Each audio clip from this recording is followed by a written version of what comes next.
Welcome, everybody, to another episode of Wellness Warriors. I'm Dr. Veronique Desonier, better known as Dr. V. And today we have a very, very special guest. I say very, very special because he has been studying and researching cancer for over 40 years. And I'll go through some of his credentials here.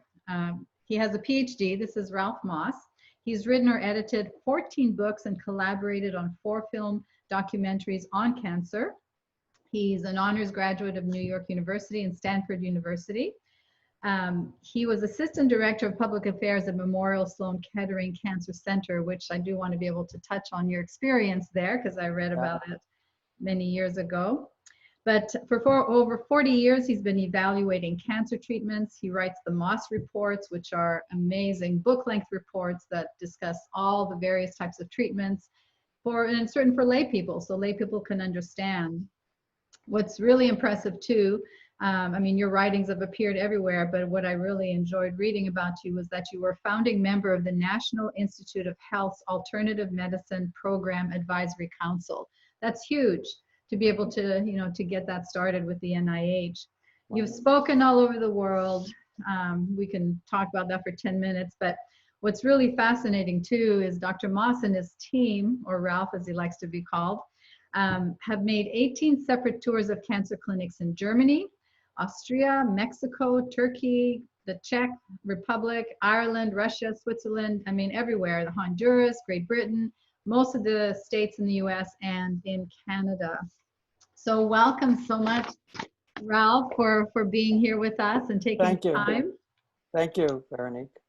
So let me ask you, why cancer? What was the trigger that said, I'm devoting my life and my passion is cancer? Well, somebody said that they take great care with all their decisions in life except the important ones. So it was really just almost like a whim that I applied for the job as a science writer at Memorial Sloane Kettering. I had a background teaching the history of science, but I didn't have any real scientific knowledge or had never shown any particular aptitude, I would say, in that area. I was a humanities person. And so I was teaching at City University and in the 70s and applied for the job as science writer. I got the job, and my pitch to them was something I picked up from the editor-in-chief of Scientific American, which was that he similarly had a background in history, but he said to them, to his potential bosses, well, because I know nothing, I'm a blank slate, and therefore you can write on me what you will, but I had an ability to write pretty well and to do research and so forth. So and they bought that, much to their regret, I'm sure. But anyway, that's how I got started. Whether I was sort of fated to be in this, I don't know. It just was. It was very exciting, and it was a new beginning for me in terms of my career, my development, and another area to learn that I had neglected up until that point. So there was nothing. It wasn't some profound personal experience or anything that got me into it. It was just an exciting, interesting job that gave me a new opportunity at age 30 to do something with my life that seemed more meaningful than teaching undergraduates Latin and Greek. So that was essentially what it was. So as I got into it, though, it became a lot sort of Alice in Wonderland, because it was very exciting, very interesting, just as I had hoped and expected it to be. But very soon after I was hired, within a few months of being hired in '74, I went to interview an elderly scientist named Kanematsu Sugiura. And towards the end of the interview, we talked about his whole history in science dating from 1909 onward. And then we got to his present research, and he shocked me by telling me that he was doing research on amygdalin, which is another name for Laetrile or B17. Some people call that vitamin B17. And we in our public affairs department were giving out a statement saying that Laetrile was basically quackery, that it was not a serious treatment. It was, I don't remember exactly how we phrased it, but not a genuine treatment. We were doing, investigating this further. But what Dr. Segura told me and showed me was that administering high doses of this substance, which is derived from apricot kernels, to mice which had breast cancer that had spread to their lungs, could dramatically decrease the number of metastases or the spread of the cancer. I mean, from about 80 or 90% in the control animals to about 10 or 20% in the treated animals. It was an effect that it certainly had never been seen before. Maybe has never been seen since. I'm not really sure. I mean, there are some natural substances that also do have a pretty profound effect, but very few. And after all, metastasis or spread is what kills most people who die of cancer, die because the disease spreads to vital organs or vital parts of the body. So it seemed, and is and was, extremely important finding, albeit in animals, not yet in a clinical setting. So I went back to my boss, I told him all of this, and he basically assigned me to keep in touch with Dr. Segura, which I did, and I developed a genuine affection for him, and I hope that the feeling was mutual. We became, despite the 50-year difference in our ages, we became friendly and probably, I'd say, friends, mentor, mentee, whatever you want to, how you want to characterize that. And he eventually shared with me the notes, the lab notes that he had generated in the course of these numerous studies that he did. At the same time, our bosses at Sloan Kettering were issuing increasingly negative statements about the Laetrile testing. And they kept upping the ante, as it were, see how far they could get before the press and the public rebelled against this complete negativity. And finally, I think it was in summer of 1976, one of the vice presidents of Sloan Kettering made the statement to the press that they had found Laetrile or B17 negative in all the animal systems that they had tested. This was a complete lie. They actually had found it positive in all the animal systems they had tested. And there were some negative tests as well, but overwhelmingly the testing results were positive, not just from Dr. Segura, but also some other scientists who had worked on it as well. But he was sort of, Dr. Segura was sort of beleaguered in this situation, elderly man with somewhat halting English speech skills, but he basically was very brave and a wonderful scientist, and I have never had a doubt that he was honest and capable, as no one ever had until the moment that he was given the job of evaluating this unconventional treatment and once a natural treatment. And once he came up with positive results, they all went after him and horrible things happened. So through a long series of events, I got up at a press conference in 1977 at the Hilton Hotel in New York, and I said all of these things, and not too surprisingly, they fired me on the next business day. And the way they put it in the New York Times, failing to carry out his most basic job responsibility, which is, I guess, to lie. If your boss says jump, you jump. You know, if you expect to have a job the next day, no surprise. But I was pretty idealistic, and I had the support of my family, which was the key. I mean, really, my wife, my kids, who were pretty young at that time, my mother, they all were very supportive of me. So I didn't have I mean, they were at my back and wanted me to go forward with what I felt was right and what my conscience dictated. And so I did. And that launched me on my freelance career, because I couldn't get hired again for for 10 for 15 more years. Wow. But that was so I had a sort of a baptism of fire in the sense that I saw the best and the worst of oncology, of cancer research very quickly within a period of less than 4 years. And that's how I became a skeptic about, feeling that you have to look very carefully at claims that are made. Not that I reject the science. I still believe in science and the scientific method more so than ever, I would say.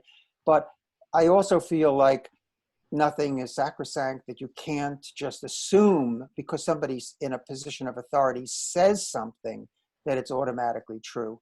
That just is not the case, because people have interests and they promote their interests and their positions and their ideology. So you have to look carefully at all statements. Absolutely. So let's fast forward many years. Yes. 40 And years. this is quite a bold book.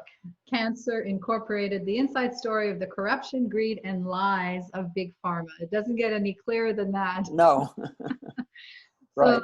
So let's, we could break up a few things in the book. And I was very curious about the section on clinical trials and how the trials are rigged. Yes. And we know that statistics are rigged, and they tell us that these drugs work and the cancer rates are going down. And Right. and I was just real curious for our listeners to help us to understand how those trials are rigged so that we get misleading information. Sure. So there's two aspects to this, I would say, that the average person needs to know about. The first of them is when scientists say that a treatment, a drug, typically a new drug, is effective, what do they mean? So there's three, you would assume, and everybody assumes, that this means patient benefit, that somehow the drug will give you more than it takes away from you, either in terms of the cost or the side effects. So what would be patient benefit in cancer? Well, typically, it's one of three things. One is it could cure you. Now, that would be pretty fantastic. It's rare, but it does happen. And so that would be, the gold standard, the brass ring, whatever you want to call it, cure. Second thing would be it would improve your quality of life. Okay, that would be another thing that it might do.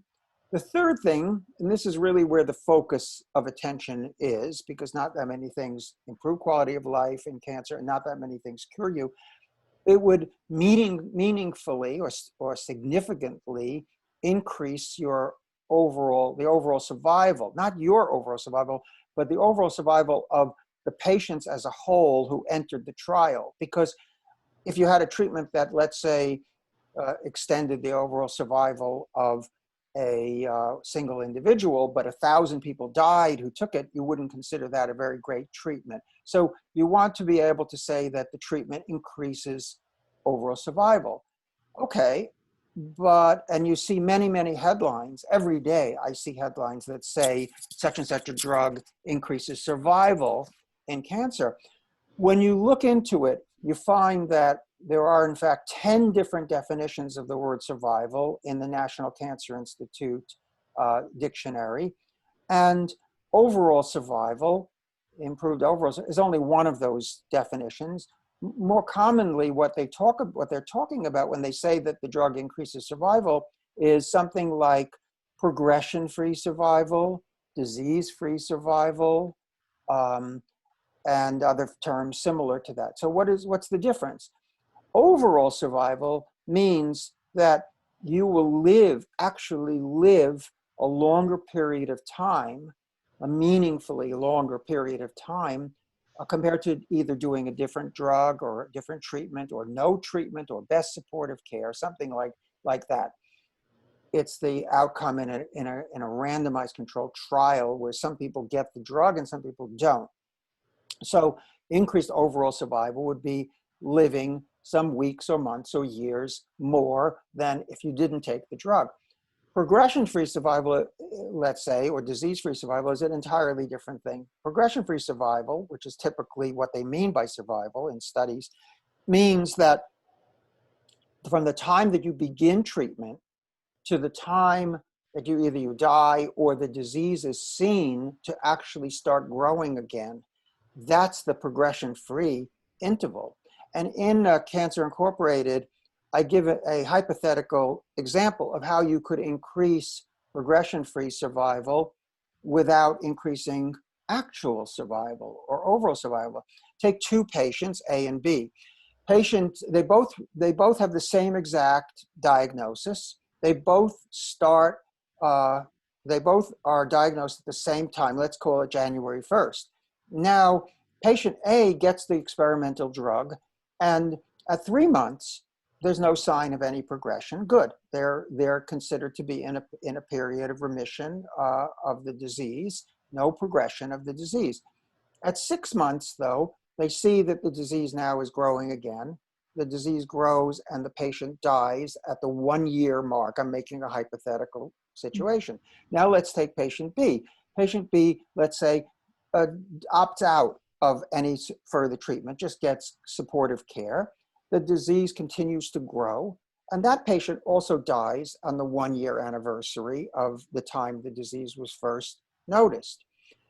So they both died in the exact same time. They had the same disease. They both died in the exact same time. But the drug company could actually, if they had enough patients who were like patient A, could actually get FDA approval for that first drug. Why? Because that would be called a 6-month period of disease, of progression-free survival. Why 6 months? Because it's counted from the first time that the disease is seen to be progressing.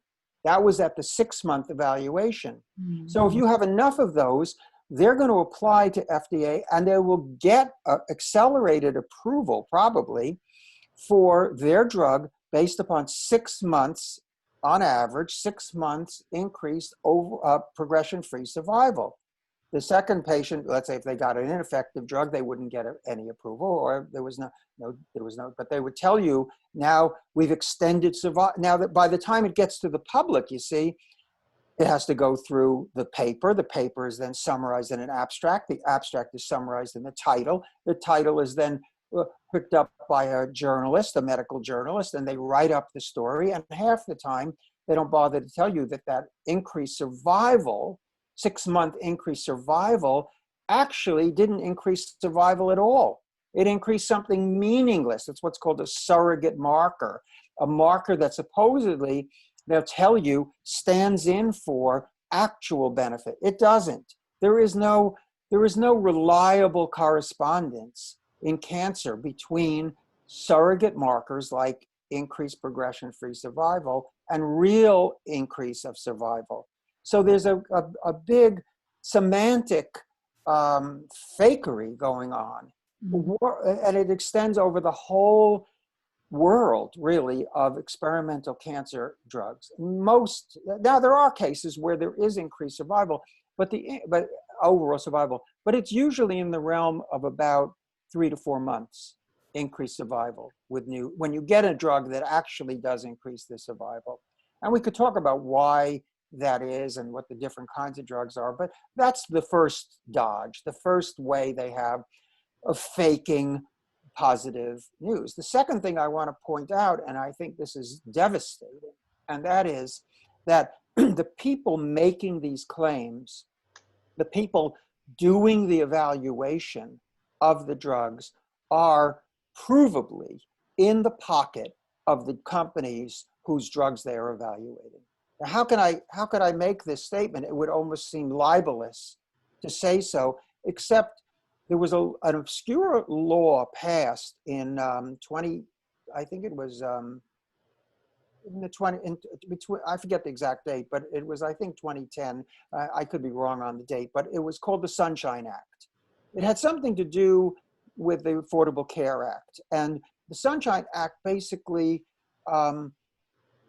forced the drug companies to reveal to the penny how much money they were giving to American doctors not just cancer doctors, but all American doctors. And this is available online, open payments data.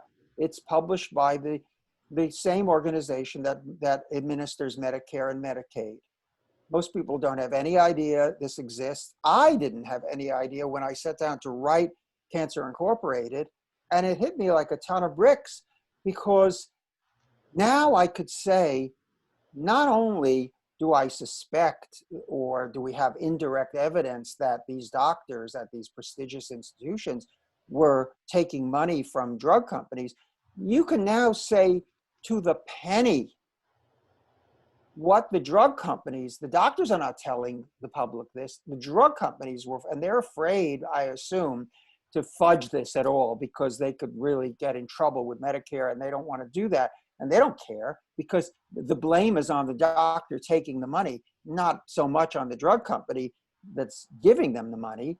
And when I say that the most of the key opinion leaders in the field of oncology, that's to say the first author, the second author, and the last author, these are the key people on any particular paper, and a lot of the other authors as well, are taking vast sums of money from drug companies while they're investigating their products.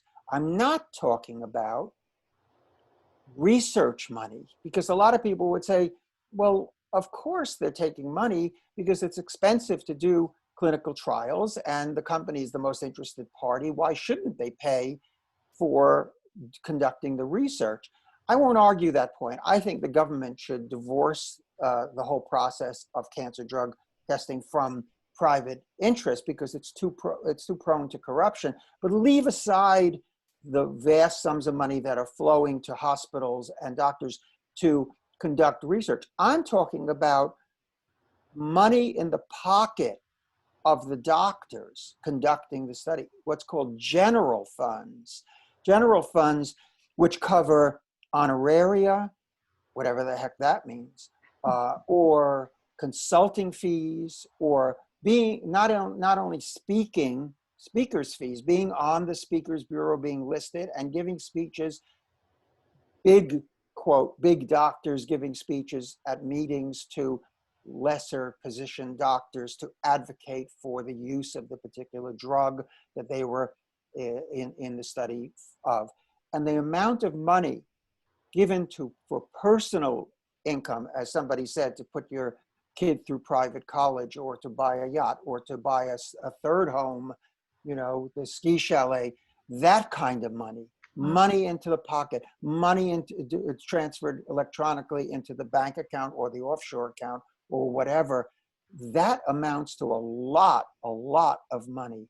I mean, I wouldn't even bother talking about a few $1,000s. I think that's not even significant.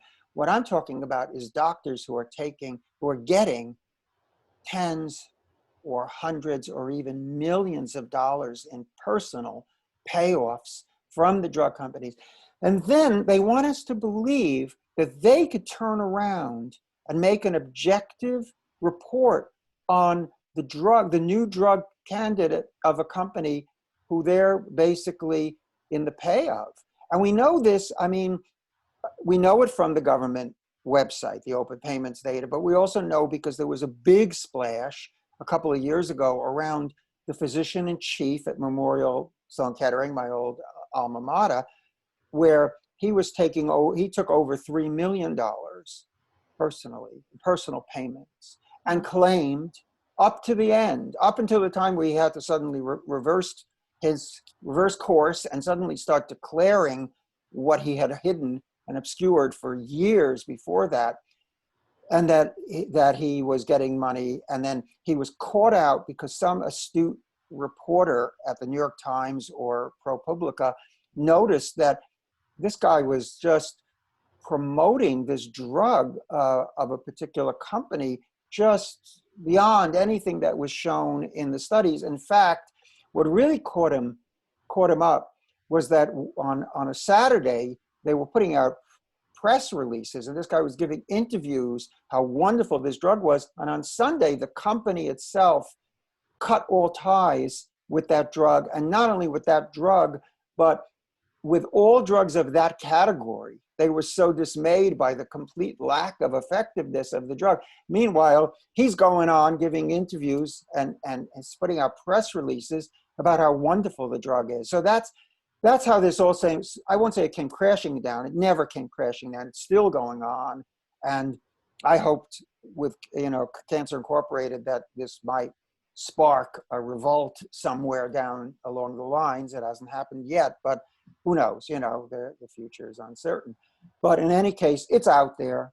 It's out there. We know now. We know now that many of the leaders of oncology, not all, but many, are corrupt. They're corrupt in the sense that they're taking money personally from the companies whose products individually and collectively they're evaluating, personal money, personal payoffs. And now it's proven. It's a proven fact, and we don't even have to argue this. As I say, it's proven to the penny, unless there are other payments we're unaware of that that they didn't even declare. But as far as what they're declaring, the field is completely riddled with corruption at the top.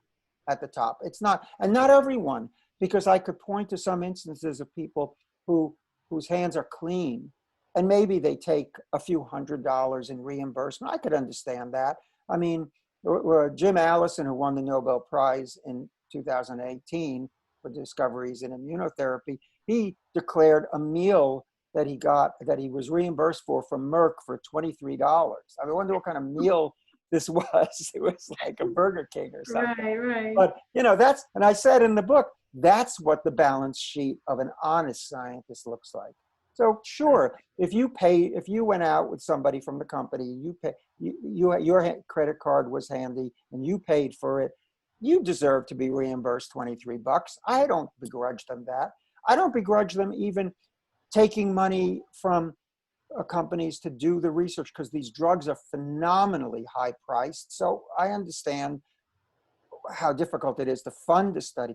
I'm not talking, and again, I'll repeat myself, I'm not talking about research funding, because a lot of people are going to think, well, of course they take the money, they have to do the research.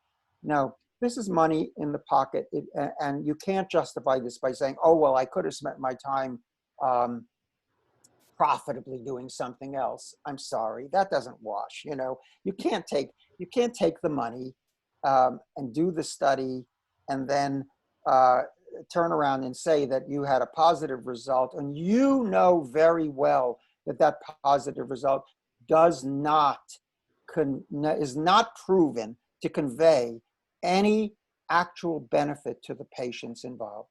And so the patients, the doctors on the line, the doctors giving the treatments, the run-of-the-mill oncologists who are not benefiting from this system, they are making recommendations to patients who are making life and death decisions together. They're making life and death decisions based on a whole body of evidence that's corrupted to the core, because it hasn't been sifted in a way that would tell you, is it worth it to me economically or in terms of side effects to take this treatment, because it's never been proven to actually extend survival.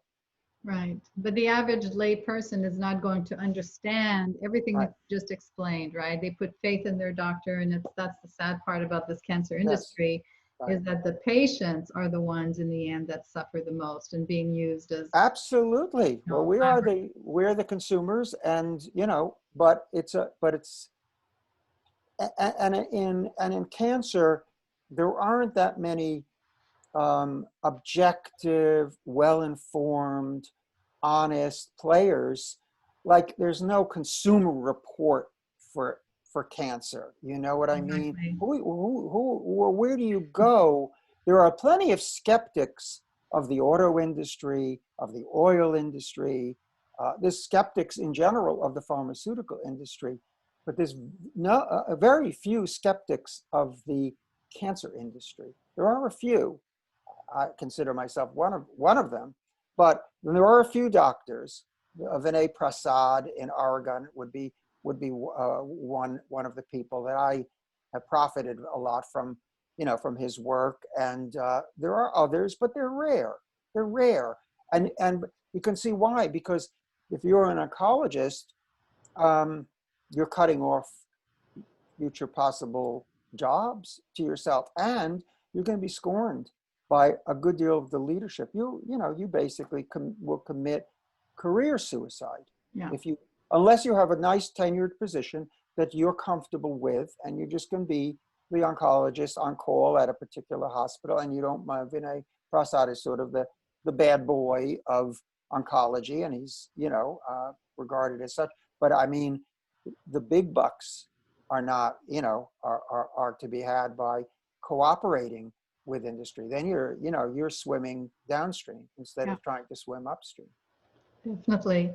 Now, you had an interesting experience in 2015 where you became the patient, the cancer patient. So I know I read in the interview that it definitely gave you a patient's perspective and helped you to really appreciate the dynamics between the doctor and the patient role. And I love how you stood up for your rights. You insisted on certain, diagnostic tools like the Tesla MRI. You did cryoablation, which I didn't know was available for prostate cancer, which is awesome. So tell us what that was like for you emotionally as the researcher and now the patient. Well, it was at first pretty devastating, and in some ways it was much worse than I thought it would be. Although I've spoken, I do phone consultations for cancer patients. I have done for informally. I mean, since I worked at Sloan Kettering, I've been talking to cancer patients. So I certainly knew the drill in the sense, to the extent that you could know what another person is going through. But it all was very, very strange. And it has that feeling of being sort of on a conveyor belt, and you don't know whether you're supposed to be on this belt or not, or how do you get off. A very, very strange experience, I would say. So I had a very close friend who was dealing with a very serious cancer at that moment, and my wife and I decided, because I knew a wonderful scientist named Jim Moray, who had invented a test called Oncoblot, not available anymore, and I'd gotten to know him pretty well that summer 5 years ago. And so my wife and I decided to take this test, this Oncoblot test, which unfortunately is not available anymore. But the test purported to be able to tell you, A, whether you had cancer, and B, and quite uniquely, what kind of cancer if you did have cancer. So that, wasn't just like they're going to go on a Easter egg hunt to try to find some cancer in some part of your body. They could actually focus in on the particular organ. I did that test for the breast cancer. Yeah. So my wife, thank God, she passed with flying colors, and I mean, I'll never forget the moment opening that email, actually sitting in the parking lot of the nursing home where my friend was staying because of her own cancer, and seeing the words prostate cancer loud and clear.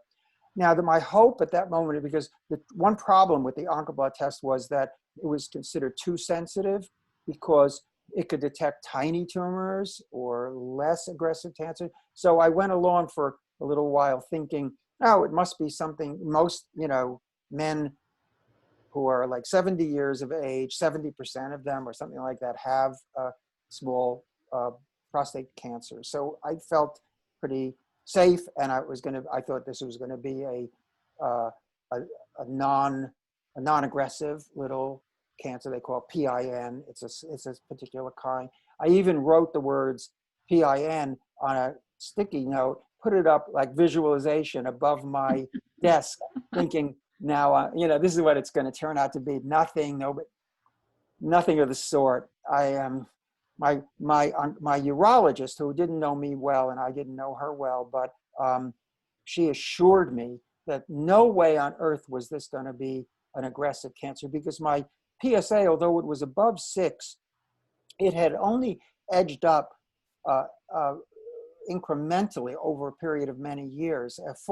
Anything over 4 is troublesome, and doctors had always been wanting me to get biopsy, but the thought of the biopsy scared the heck out of me because it's like poking a lot of holes in your prostate. And I couldn't understand why they couldn't do just a diagnostic X-ray or an MRI or a CAT scan before doing the biopsy. Well, nobody does. I mean, I shouldn't say nobody, but that's not standard. So I had to convince her, after rejecting her offer to do the biopsy, I had to convince her to write a prescription for an MRI in advance of a biopsy. I had stumbled into an area of kind of controversy, but she agreed to do that. And one university hospital, 200 miles from my house, offered to do the MRI in advance of the biopsy. And they had the most advanced, at the time, the most advanced MRI equipment, which is called a 3T or 3 Tesla magnet MRI.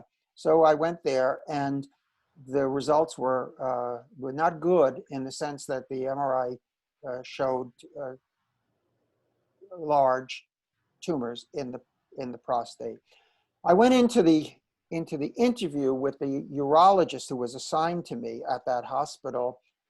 My wife and I went in on a Friday afternoon. We were the last patients of the week. This guy must have been frazzled and having burnout and everything else, because it was horrible. There was no eye contact. There was no shaking of hands, something we did back in the pre-COVID days, right? It was just like he came in, he mumbled his own last name, sat down, didn't make eye contact, sat down at the computer, started to fiddle around at the computer, and then said, well, you have an aggressive cancer, large aggressive cancer. Your whole prostate's full with cancer, and it's already spread outside the capsule. So there's really basically no cure for this. But we'll do the biopsy. But I can tell you already that this is basically incurable. So this contradicted what we as lay people read in the MRI report, because the MRI report talked about 2 large tumors, but confined to the prostate. So my wife, innocently enough, asked this doctor, could you show us on the screen, because he was at the screen, could you show us these tumors and where it's gone outside the prostate? He blew up at us and screamed, I'm a urologist, I'm not a radiologist, I don't read, I'm just telling you what the report said. So he wouldn't show us, or claimed that he couldn't interpret a prostate gland. He's a urologist, a urological oncologist, deals with cancer all day long, refused to do that. Well, we were in a tizzy. I mean, and we went back, we were staying overnight at a motel, and we went back, and that was a low point in my life. We were sitting, I could remember just sort of 3 in the morning, I'm up sitting on the edge of the bed. I didn't even know how I got there. It was just like one of those moments, And so luckily I knew somebody who was a unique individual, Gio Espinoza, who is a naturopathic doctor in a conventional medical center, NYU Langone. There was a film once made about my career at Sloan Kettering called Second Opinion, and Gio had come to the opening of that film at a theater in Manhattan. And so I knew him from that. I didn't know him well, but I knew him from that. And I called him and explained the whole thing to him. And he just said, look, I'm not going to push you to come to my institution, but please don't have the biopsy and don't make any decisions. You should get a second opinion with Samir Taneja, who is the person at NYU who had that one of the people who has the most progressive attitudes, let's say. So we agreed to do that. And that sort of put my mind at ease. So I know, it seems in retrospect like, oh, I was like this brave hero who made, because I had 40 years experience in cancer, I made all the right decisions. I made the right decisions, but I kind of stumbled from one to the other. It didn't feel like, oh, now I'm the hero and I'm going to prove that. No, it was nothing like that. It was just like you, the human running away. being, the man. Yeah, right. right. So you know, I was running away from one horror show and hoping that the next thing wouldn't be another horror show. But as it turned out, to make a long story short, the Taneja specialty is MRIs in advance of biopsies. And also his other specialty is cryoablation, which is focal destruction of tumors instead of destroying the entire prostate gland with all the consequences that that has for one's quality of life, to use cold probes to basically destroy the cancerous part of the gland. And that's what we wound up doing. It was very good that he was willing to do that for me, because the cancers turned out to be very aggressive. They were Gleason 8s, which is considered a highly aggressive cancer. So here I am. It's coming up on my 5-year anniversary in a couple of months. And hopefully, you know, so far so good. Everything is holding. I did some alternative things too, but I'm not going to be one of those people who is going to claim that the alternative thing that I did was the actual thing that cured me. I know people who do that. I'm not interested in that. But I did very aggressively use supplements for a while. And Gio Espinosa helped me with that. And I have some knowledge of my own. And I leaned heavily on green tea and grapeseed extract and the other things that I think kill cancer stem cells, if there were any still circulating any around, resveratrol, sulforaphane in sprouts, in broccoli sprouts and broccoli, curcumin, which is a kind of a jack of all trades in terms of inflammation.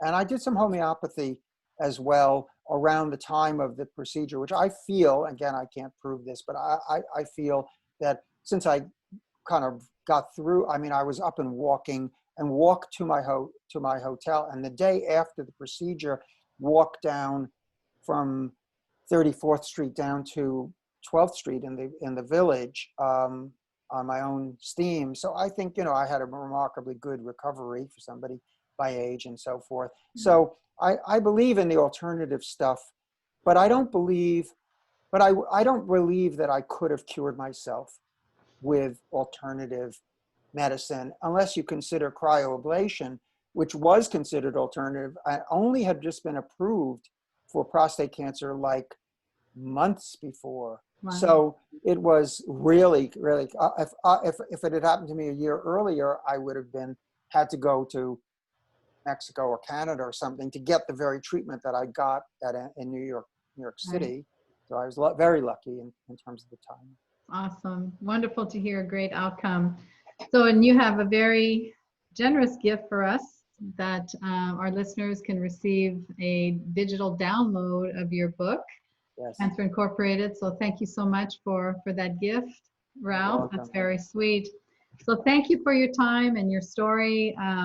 You know, you're definitely a brave soul, a pioneer to be able to stand out and share the truth about Big Pharma and the cancer industry. So thank you for all that you do. You're quite welcome. You. Great pleasure meeting you and talking to you. Thanks. Talk again. Bye-bye.